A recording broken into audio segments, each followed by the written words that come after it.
Muy buenos días para todos. Un saludo al doctor Jairo Parra por esta invitación a este congreso tan importante de Derecho Procesal, al doctor Ulises Canosa y a todo el cuerpo directivo del Instituto Colombiano de Derecho Procesal. Mucho se ha discutido en la jurisprudencia y en la doctrina sobre la posibilidad de que pretensiones ejecutivas puedan ser llevadas al escenario del proceso arbitral. Esta discusión hoy cobra más relevancia que nunca sobre la base que se está a puertas de presentar un proyecto de ley que crea el pacto ejecutivo arbitral y regula el trámite del proceso ejecutivo arbitral. El estado actual tanto de la doctrina como de la jurisprudencia es ambiguo. Unos aceptan la posibilidad, por no encontrar obstáculo legal, de que pretensiones ejecutivas se lleven a ese escenario. Otros señalan la imposibilidad de hacerlo por ser extraño a los principios y características constitucionales de las facultades jurisdiccionales de un árbitro. El debate, además, tiene una importancia cardinal sobre la base que puede verse impactado el derecho fundamental de acceso a la administración de justicia frente a esta discusión. No son pocas las veces en las cuales, iniciado un trámite arbitral, los árbitros señalan no ser competentes para tramitar pretensiones ejecutivas y los jueces ya habían previamente declarado la excepción de cláusula compromisoria, generándose para el demandante un obstáculo para acceder a la justicia en la forma como sería procedente. Desde el año 1994, con posiciones reiteradas en jurisprudencia de la Corte Suprema de Justicia, esta consideró que, dada la naturaleza del proceso ejecutivo y sus implicaciones, solo un juez de la República estaba facultado para abocar conocimiento de este tipo de asuntos. En consecuencia, el poder jurisdiccional de ejecución debía permanecer en el Estado y los árbitros únicamente realizar pretensiones de tipo declarativo. Esta posición varía a partir de una muy sonada sentencia que es la C-294 de 1995,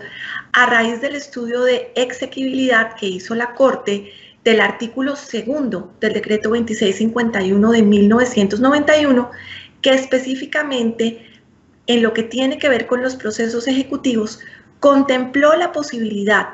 de que, habiéndose presentado excepciones de fondo o de mérito dentro de estos procesos, las partes de común acuerdo podían enviar el estudio y decisión de las mismas a un tribunal de arbitramiento para que posteriormente ya el juez, si era necesario, continuara con la fase subsiguiente del proceso. La Corte Constitucional modifica entonces la posición que hasta ahora se tenía sobre la base de entender que las pretensiones ejecutivas son transigibles y que la Carta Política no impide la posibilidad de que se adelanten procesos ejecutivos mediante arbitraje. Esta decisión, que fue bastante discutida, tuvo dos salvamentos de voto que se basaron principalmente en que no podía interpretarse el artículo 116 de la Constitución de un modo tal que implicara la absorción total de la función de administrar justicia por particulares en condiciones de árbitros, y que el argumento traído por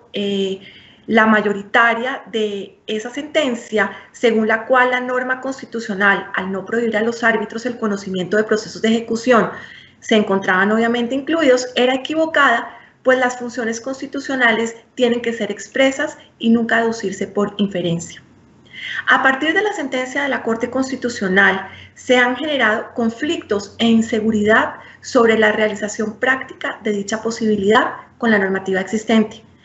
La jurisprudencia mayoritaria, tanto civil como contencioso administrativa, ha señalado en innumerables providencias sobre la imposibilidad de acudir a un proceso arbitral para solucionar pretensiones ejecutivas, principalmente por la falta de poder coactivo de los árbitros y sobre todo por el carácter temporal del arbitraje y su naturaleza declarativa. Se han señalado en estas jurisprudencias que no se puede limitar la facultad de un demandante de iniciar un proceso ejecutivo ante la justicia ordinaria o contenciosa administrativa, a pesar de que el título base de ejecución contenga una cláusula compromisoria. De la mayoría de jurisprudencias que proscriben o señalan la imposibilidad de adelantar procesos ejecutivos en sede arbitral, el común denominador se centra en la temporalidad de las facultades jurisdiccionales de los árbitros frente a la indefinición de los procesos ejecutivos. Si bien se encuentran algunas escasas jurisprudencias que aprueban la posibilidad de que pretensiones ejecutivas se lleven a la justicia arbitral, el estado actual, tanto de doctrina como de jurisprudencia, sigue siendo dubitativo y no claro. En todo caso, no se ha desarrollado ni proferido una ley que desarrolle dicha posibilidad, como pareció exigirlo la Corte Constitucional en la sentencia del año 95 a la que ya se hizo referencia. Hace 2 años, en el 2018, la senadora Esperanza Andrade radicó ante el Congreso de la República el proyecto de ley bajo el número 224/2008 que pretendió crear el Pacto Ejecutivo Arbitral y regular el trámite de lo que sería un proceso ejecutivo arbitral. Este proyecto de ley, si bien fue archivado por vencimiento de los términos para su curso normal, se espera que en los próximos días vuelva a ser presentado en condiciones muy similares a la redacción original del proyecto de ley. ¿Qué se puede destacar de este proyecto de ley de pacto ejecutivo? Que lo concibe de forma abierta o cerrada, ya sea para incluir no solo negocios presentes, sino futuros que celebren las partes que firmaron el pacto arbitral, o cerrado a un o referido a un específico negocio jurídico. Frente al término de duración, se señala que si no hay un pacto convencional, el término no puede superar los 12 meses contados a partir de la finalización de la primera audiencia de trámite. Dentro de estos 12 meses, en los primeros 4, prorrogables hasta por otros 4, los árbitros deben proferir el auto que ordena seguir adelante la ejecución o el laudo respectivo que siga adelante con esa ejecución. En los restantes meses que quedan para el vencimiento total del término, los árbitros deben adelantar ya todas las diligencias propias tendientes a la realización de los bienes que se hayan embargado y secuestrado, tales como avalúos, liquidaciones de crédito y diligencias de remate. En caso, señala el proyecto, que no se dicte el auto o la sentencia dentro de los términos establecidos o sus prórrogas, el tribunal pierde competencia automáticamente y deberá remitir la actuación ejecutiva a los jueces competentes. La acumulación de demandas o pretensiones ejecutivas por ningún motivo, señala el proyecto, podrá hacer perder competencia al tribunal arbitral. Es decir, que quien se acumule debe adherir a ese pacto arbitral y cubrir los gastos que demande la actuación correspondiente. En cuanto al recurso de anulación, si bien se establece frente a la causal de proferir el laudo ejecutivo por fuera del término, esta situación como causal probable para anular el laudo, nada se dice sobre superar el término de la fase propiamente ejecutiva frente a la causal específica. Tenemos entonces que la posibilidad de adelantar un proceso ejecutivo arbitral podría, en mi concepto, en la forma como se viene concibiendo y generalmente, a pesar de que se superen estos problemas frente a conveniencia, una serie de juicios que violentarían la norma constitucional, específicamente el artículo 116, que señala como características o principios cardinales del proceso arbitral y de la función jurisdiccional de los árbitros, el que la misma sea transitoria y adicionalmente que haya voluntariedad. Específicamente frente a la transitoriedad, la Corte en innumerable jurisprudencia ha señalado que se refiere a que esa facultad debe ejercerse de una forma definida, porque de no ser así, se podría crear una jurisdicción paralela que pondría en riesgo y crearía un grave perjuicio al orden público y a la función pública de administrar justicia. Entonces, frente a este requisito tenemos que, a diferencia de un proceso declarativo que termina con una sentencia en donde claramente se pueden manejar dentro de un trámite de debido proceso los tiempos por parte del tribunal, en un proceso ejecutivo una duración cierta es imposible de garantizar, porque el proceso ejecutivo no culmina sino hasta que el deudor pague o se satisfaga coercitivamente la totalidad de la obligación. El término para que ello ocurra no puede definirse, pues depende de circunstancias exógenas diferentes a lo que pueda manejar un juez o el demandante o convocante interesado en el proceso. Un ejemplo, un deudor insolvente cuyo patrimonio no alcance para cubrir la totalidad de la obligación, quedaría el proceso ejecutivo abierto en una espera indefinida mientras el deudor eventualmente recompone su patrimonio, aspecto que claramente no puede saberse cuándo va a ocurrir. Lo mismo frente a un remate, cuando no se encuentran postores. En todo caso, este término no consulta la realidad de la demora que estadísticamente se tiene para esta fase propiamente ejecutiva por parte del Consejo Superior de la Judicatura. Se tiene que el promedio de duración de los procesos oscila entre 1 año y medio y va hasta 5, muchas veces por causas exógenas y no por mora del juez. Entonces, como conclusión, frente al principio de transitoriedad, se ve difícil que se pueda garantizar el mismo a través de un proceso ejecutivo arbitral debido a la temporalidad de la función, a la indefinición del término para satisfacer totalmente la obligación del acreedor, y esto llevaría además en no pocas ocasiones a duplicar trámites y elevar costos de recuperación frente a la pérdida de competencia del tribunal arbitral. La segunda característica fundamental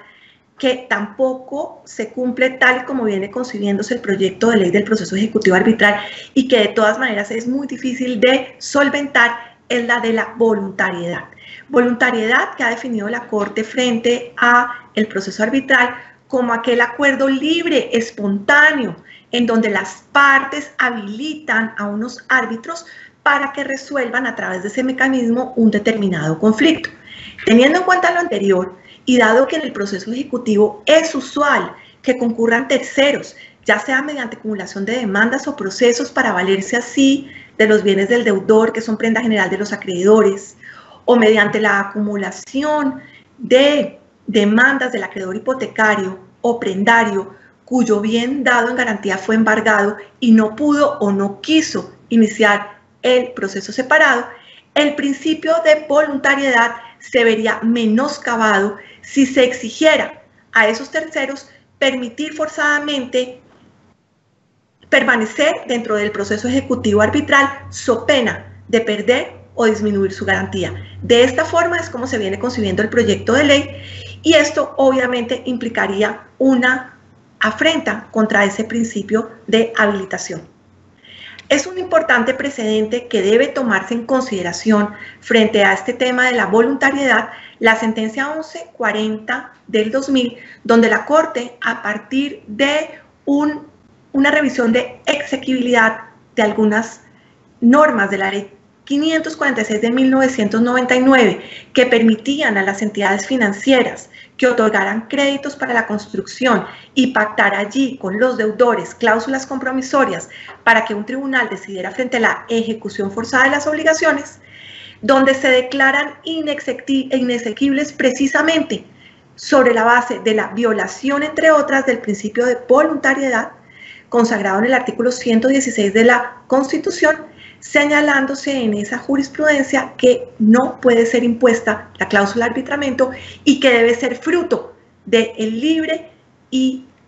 voluntario pacto de quienes deciden acudir a ese mecanismo. Concebir entonces el proceso ejecutivo arbitral como obligatorio frente a terceros acreedores va en contravía de este principio de voluntariedad y sobre todo de la garantía que tienen todos los acreedores de exigir que con la venta de los bienes del deudor se paguen sus créditos a prórrata, salvo los casos de preferencia. Se consagra para el acreedor quirografario que inició primero el proceso arbitral